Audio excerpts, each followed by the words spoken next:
We do business now. I am Beverly Broohm, and payment of coupons and principals on bonds not swapped for the domestic debt exchange program will be settled within 48 hours. That's according to government sources and persons working with the Finance Ministry. However, the payments may not cover all the bonds that matured last month. George Riafe has the rest of the story. Joy business sources insist the challenge is more of technical than the Finance Ministry not having the required funds to make the necessary payments to the bondholders. Government sources say issues about the nature of this bond as well as the date for making the necessary payments as one of the major reasons for the delay. But we also understand that there are some issues with respect to how the Bank of Ghana is now treating the Ministry of Finance's account at the central bank as one other reasons why the payments have delayed. However, we are hearing that based on the work done so far and some agreements reached, the various accounts of the bondholders should be credited from today. That should mean that some will get theirs today and the rest tomorrow. Joy Business also understand that payments may cover bonds that matured on February 4 and 13. However, the Finance Ministry may announce a new date on the one that matured after February 20 and how it will be settled. Some market analysts are worried about how this development may also affect market confidence and government's own credibility when it comes to the payment of these bonds. But for some, going forward, how would the strict enforcement of the zero financing by the Bank of Ghana impact the future payments of bonds that would mature? I have a statement from the Finance Ministry to that effect, and I'll take you through that shortly. And following the press release issued by the Ministry of Finance dated 27th February 2023, government is pleased to announce that processes to settle payments on outstanding bonds commenced yesterday, 13th March 2023. The initial instruction covers coupons and principal payments on bonds that matured on 6th February 2023 and 13th February 2023. Holders of the aforelisted bonds should therefore expect to receive their payments within the next 48 hours. Now, it continues to say that payment dates for subsequent maturities will be communicated in due course as processing continues. The Ministry of Finance takes this opportunity to thank all stakeholders for their forbearance during the domestic debt exchange program and subsequent administrative processes. Now, moving on, the Bank of Ghana has given assurance that the protection of depositors' funds will remain a major priority. This was captured in a new document released by the regulator, highlighting measures aimed at safeguarding the entire financial system. Here's more.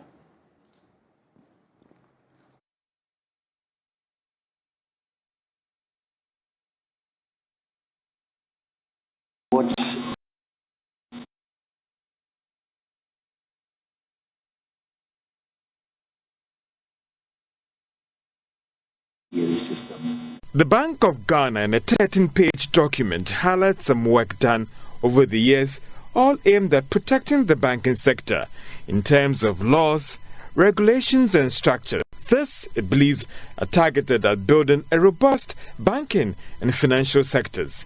The regulator also talks about some stringent criteria when it comes to licensing of commercial banks, measures and acquisition.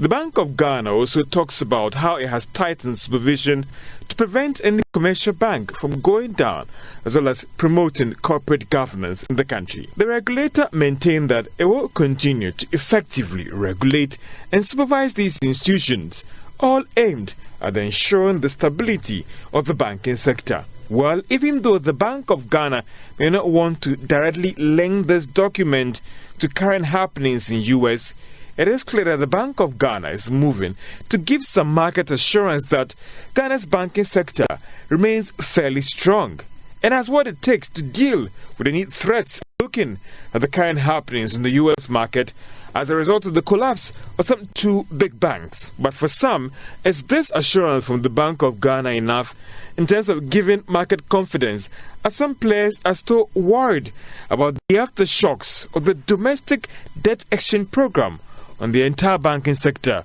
despite the Bank of Ghana's assurance that it has put in place the required structures to let the industry absorb the expected shocks. Well, banking consultant Dr. Richmond Etuaine has been reacting to this development. What the 13-page document is trying to tell the whole world that Bank of Ghana is regulating the financial intermediary system in Ghana. But to the assurance after the BDE and the liquidity and insolvency, that is an area where I think I would have expected that a lot of information would have been released for us to see current status of the stability fund and what are we. But what they just tend to do, what they have done today, is to tell the world that they are in control of regulating the financial intermediary industry in Ghana. So they have just reiterated the various laws from the licensing to resolution and corporate governance, the things that they have done over the last, maybe I think last over 6 years or thereabouts. So for me, it's just reiterating what they have done and to ensure that people will understand what they do. But as to the effects of the American system, for me, there isn't much that has been said over there. Although the continuing effect of the American system would have little impact, maybe on our information technology. Moving on, the Ghana cedi is expected to post a mixed performance this week. That's the assertion by Data Bank Research and some market research firms. It says that the U.S. Fed's announcement of an emergency lending facility to shore up reserves of U.S. banks and pay all customers of collapsed Silicon Valley Bank will strengthen the dollar. Here's more in the following report. Last week, the cedi continued to strengthen in value against the dollar and the other major foreign currencies on the forex market due to improved foreign exchange liquidity. It gained 1.39% against the US dollar in the retail market. Some analysts believe President Akufo-Addo's statement at the State of the Nation address on Ghana's progress with the International Monetary Fund boosted the outlook of the cedi. However, the announcement of an emergency lending facility by the U.S. Federal Reserve to shore up U.S. banks' reserves will strengthen the dollar.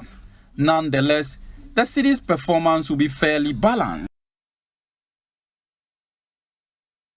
Now, US-based Associate Professor of Finance Williams Pipra has expressed concern about the sudden drastic fall in Treasury bills, saying it is not backed by current economic conditions. According to him, investors may turn to the US dollar and other major foreign currencies for better returns.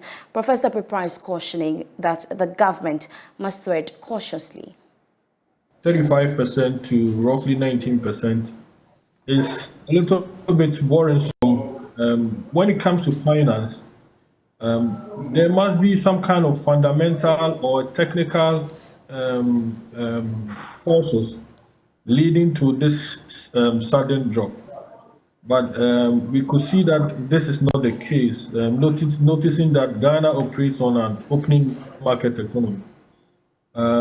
We've noticed that there is money supply in the system, which is being shown by the central bank's reports. You see the M1, M2 keeps growing up. Investors' aim is mostly in period of inflationary pressures, like in Ghana, where inflation is around 53.6, is to preserve their capital or their investment. And that is why you see them mostly going to invest in government treasury bonds. At the moment, a sharp drop from that 35% to this 19 means that if you have your money based on inflationary pressures, your money would have devalued by 34%. When it becomes that, investors will start to think and find out where can we put our money that will be able to preserve it. And that is why it becomes a concern for investors. You will see investors moving away from government treasury bills and now investing in other foreign currencies that they think that will be able to help them to preserve their wealth. We take a look at some other stories now, and both Ghana and La Côte d'Ivoire yet to get the full economic benefit of the Maritime Boundary ruling, which was in favor of Ghana about 6 years ago. This is despite many efforts by both countries to explore hydrocarbons around the litigated areas offshore. President Akufo-Addo made this disclosure in a speech to open the National Honors and Awards 2023, which gave national awards to individuals and institutions that supported the country during the hearing in The Hague and also the fight against COVID-19. The judgment of the tribunal has brought finality to a maritime boundary dispute that had been extant for over 5 decades. Although the precise economic impact has yet to be conclusively established, what has emerged quite clearly is that our western maritime boundary remains intact. Indeed, many were those who feared that the outcome of the judgment could strain the friendship that exists between Ghana and Côte d'Ivoire. On the contrary, thanks largely to the spirit of understanding and accommodation exhibited by that great African statesman, President Alassane Ouattara of Côte d'Ivoire, it has rather strengthened the bonds of cooperation between us. Indeed, we now have a strategic partnership agreement called the Partenariat Stratégique with Côte d'Ivoire, negotiated by President Ouattara and I. Apart from these two main categories of awardees, that is the COVID and ITLOS awardees, there is a third category of awardees of a few individuals whose work deserve the plaudits of the nation. Meanwhile, Chief Executive of the Multimedia Group, Kwesi Chum, and Senior Partner for KPMG Ghana, Anthony Sapong, were among some individuals that were rewarded for their contribution to the fight against COVID-19. Senior Partner for KPMG, Anthony Sapong, has been speaking to Joy Business about the honors. The COVID-19 pandemic was such an attack on both the country and world level, which impacted the survival of humanity and each individual and families. And for us as KPMG, we will always believe in giving back to society and actually leading in times of crisis and difficulties. And therefore, we put in a lot of sacrifices, volunteered people to make sure that the structures that were put together by the state and private sector, we supported them to make sure that we deliver at least relief to Ghanaians. And for this reason, this award that the President and the nation is offering to KPMG, first and foremost, we are very grateful and thankful that the President and the nation is recognizing the sacrifices that we made. Second is that it also gives us joy and an example that in times of difficulties as human beings and organizations, we must always go to support the less privileged so that at the end of the day, we can make a better world together for all of us to live in. Apart from the donations you made to the presidency and the government, there were also some services that you did which were on pro bono. If you want to monetize some of these services, how do we call the kind of contribution that you have done? Well, so in terms of the areas that we covered, there were 4 major projects that as KPMG and our resources we used. First was the Feeding the Kayo project, which was feeding the poor and the street and the homeless for the first 2 weeks of the lockdown. So we supported with the accounting as well as the distribution of meals. The second was also supporting with disbursement of meal coupons to frontline workers, which we supported in terms of accounting resources.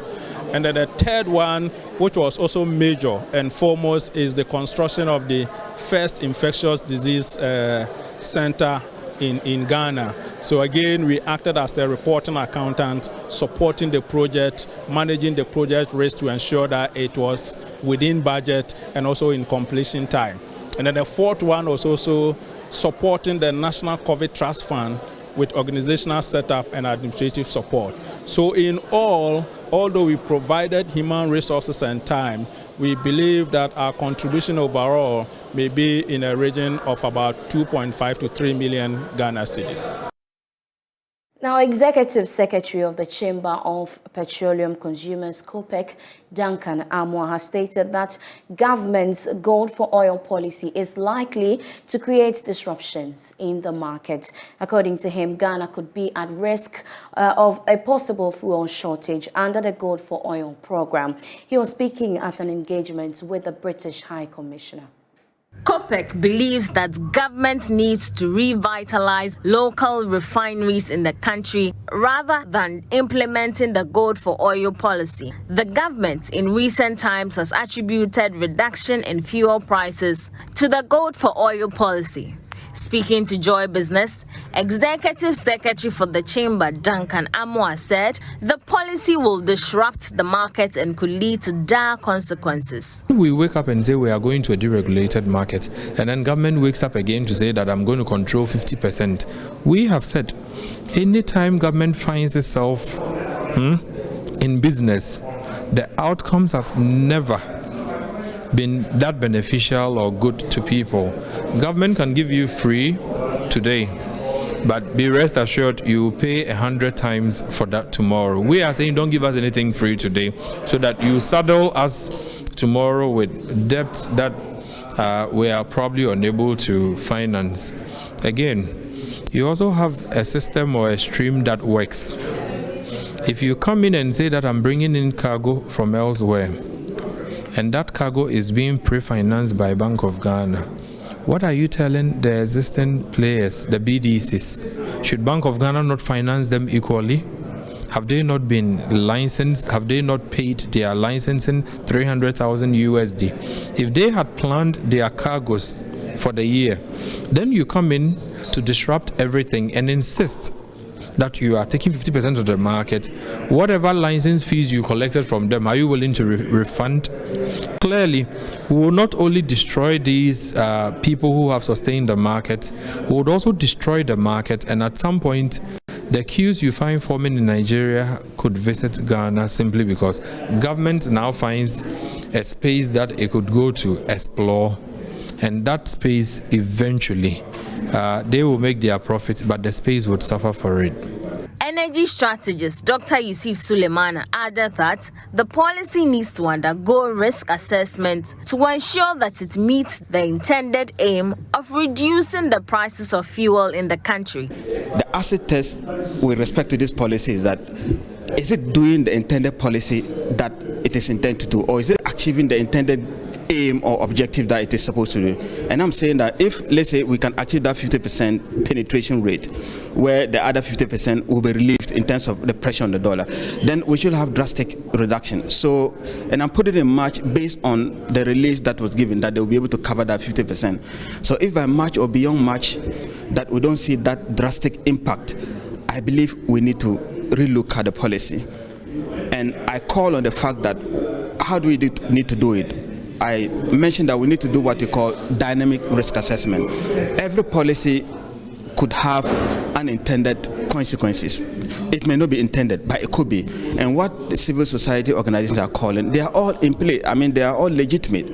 Why can't we look at the various arms of the policy, look at what is working and what is not working, and then we review that? Ghana has received 2 consignments under the Gold for Oil policy, which began this year.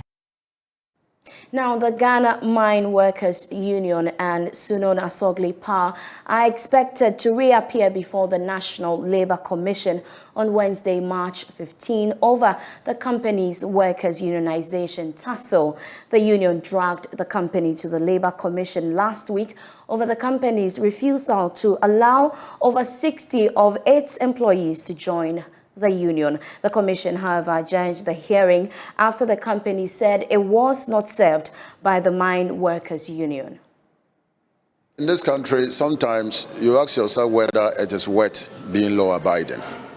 I mean, we have stayed action for all this while, with the hope that the commission would deal with this matter expeditiously.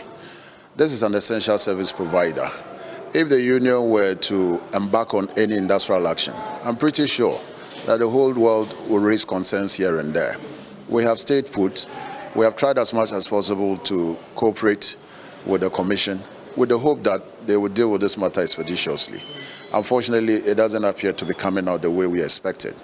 Notwithstanding what we have heard from the Commission today, we have decided as a union to allow them the time and space to look at the complaint as we have filed on grounds of unfair labor practice in accordance with Section 127 and respond accordingly.